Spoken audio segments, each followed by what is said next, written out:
Bonjour à tous, voici le livre de la Mizraka, chapitre 2, Chayem.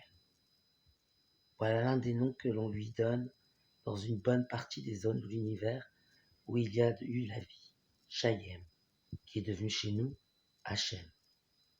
J'explique qu'il y a dans l'univers depuis toujours, enfin, cela est très probable, un signal que l'on peut capter dans tout l'univers.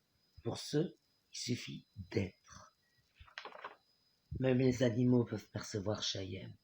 Cela ne nécessite bien entendu aucun appareil. C'est purement biologique. Il est sujet à un culte dans toute la zone occupée par les matriciens et même au-delà, puisqu'il ne leur est pas du tout propre. Ce culte se base sur la nécessité du bien-être du corps et de l'esprit pour réveiller des forces qui sont innées chez tous les êtres vivants. Comme il est d'origine inconnue, on s'est dit qu'il n'avait pas été créé. C'est pourquoi on lui a attribué l'omnipotence et l'omniscience, de même que la toute-puissance. Il est tout à fait comparable à celui que nous appelons Dieu, Hachem. Il a d'ailleurs laissé ses traces chez le peuple élu. Chayem, apparemment, n'a pas pu être supprimé de la matrice. Je dis ceci car il est à l'origine de bien des révoltes, car ce signal réveille des forces. Nous ne pouvons pas savoir avec certitude si les matriciens croient en Chayem, mais il m'a chargé d'un message. Je dois pour cela vous faire prendre conscience de la puissance des aliens dans notre monde, car il y a parfois des failles dans leur matrice, et à ce moment-là, on peut les apercevoir.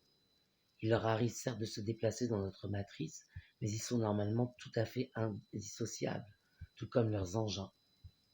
Rabbi Éléazar et Rabbi Abba étaient un jour assis ensemble. Lorsque tomba le soir, ils se levèrent et marchèrent en direction d'un jardin au bord du lac de Tibériade.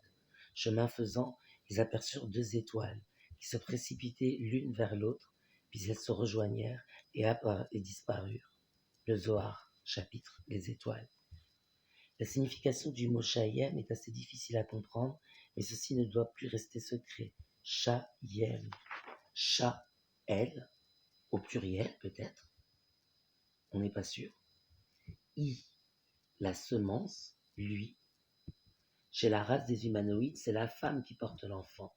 Première position. L'homme transmet la semence et détermine le sexe de l'enfant, lui. La race des humanoïdes est très répandue dans le cosmos, sous différentes formes, certes, du moins c'est ce que l'on arrive facilement à remarquer depuis la matrice.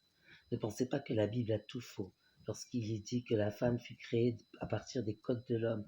Ce n'est pas exactement cela, mais c'est expliqué avec le vocabulaire de l'époque. Parmi les espèces qui peuplent les galaxies, il y en avait une qui étudiait beaucoup, les akènes. Elle a évolué à un moment très obscur de la vie de l'univers. À ce moment-là, il n'y avait pas de température, enfin, nous ne savons pas trop ce qu'il y avait. À ce moment-là, je ne souhaite pas ouvrir le débat. Ils étudièrent, avancèrent technologiquement et pacifiquement, se mirent à répandre la vie de différentes manières et placèrent des bactéries dans les astéroïdes afin qu'ils tombent sur des planètes qui sont favorables à la vie et les fécondent. Mais avant de faire cela, ils expérimentèrent ces bactéries afin de faire des projections fiables sur le type de créatures qu'elles engendreront à l'avenir. Créaminis créabilis. Le dernier prototype avant la création de l'être humain était asexué. Chromosome XXYX.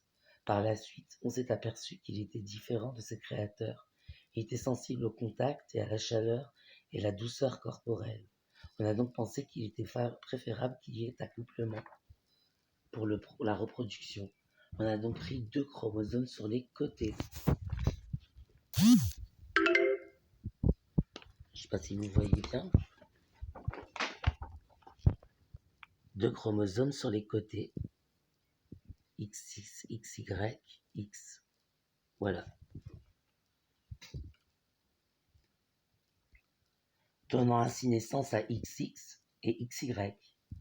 Mais ce n'est pas parce que Y est propre à l'homme que la femme a été créée de l'homme et inversement. Tous les hommes et toutes les femmes ont été créés d'un androgyne. La notion de matrice est indispensable, car nous ne connaissons rien de semblable. Cette histoire ressemble étrangement à l'Adam primordial, le roi de la création, l'androgyne qui dominait toutes les espèces selon la Kabbale, ou encore à cette légende grecque expliquant les origines de l'homosexualité. Peu importe comment vous le prenez, ayez un regard curieux, nous ne sommes qu'au début du livre de la Mizraka. M, la race des humanoïdes. Il semble donc que ceux qui nous ont créés soient à l'origine de ce signal, ou alors qu'ils soient eux-mêmes des humanoïdes. Je n'entends pas par là qu'ils soient exactement tels que nous sommes, mais on sait que nous avons été créés à leur image. Ce mot contient également une notion de porteur. Porteur de quoi?